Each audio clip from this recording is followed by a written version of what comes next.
کبھی غور کیا ہے کہ ڈر اکثر کسی وجہ سے نہیں بلکہ اس سوچ سے پیدا ہوتا ہے جو ہم اس واقعے کے بارے میں بار بار دہراتے ہیں۔ ایک ہی خیال اگر بار بار دماغ میں گھومتا رہے تو وہ صرف سوچ نہیں رہتا، وہ احساس بن جاتا ہے، اور پھر وہی احساس ڈر کی شکل اختیار کر لیتا ہے۔ انسانی دماغ میں ایک عجیب سی قوت ہوتی ہے، جو چیز جتنی بار سوچی جائے اتنی ہی زیادہ حقیقت لگنے لگتی ہے۔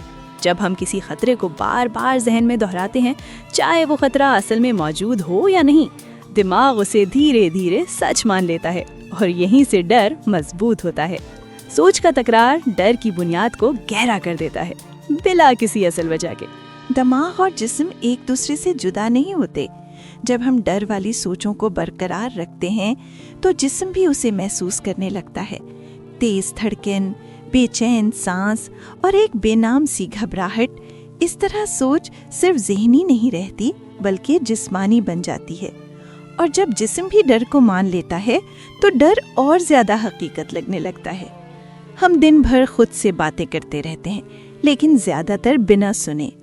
میں کمزور ہوں، یہ مجھ سے نہیں ہوگا، میں پھر غلطی کر دوں گا۔ یہ جملے صرف الفاظ نہیں ہوتے، یہ دماغ کے لیے ہدایات ہوتے ہیں۔ جب ہم ایک ہی ڈر والے گفتگو کو روز دہراتے ہیں تو دماغ اسے اپنا قانون بنا لیتا ہے، اور پھر ڈر صرف محسوس نہیں ہوتا، وہ رہنما بن جاتا ہے۔ سوچ کو زبردستی روکنا مشکل ہوتا ہے، لیکن اسے دیکھنا ممکن ہوتا ہے۔ جب ہم اپنی سوچوں کو صرف ایک تماشا بنا کر دیکھتے ہیں تو ان کی طاقت کم ہونے لگتی ہے۔ یہ ایک سوچ ہے، صرف ایک سوچ۔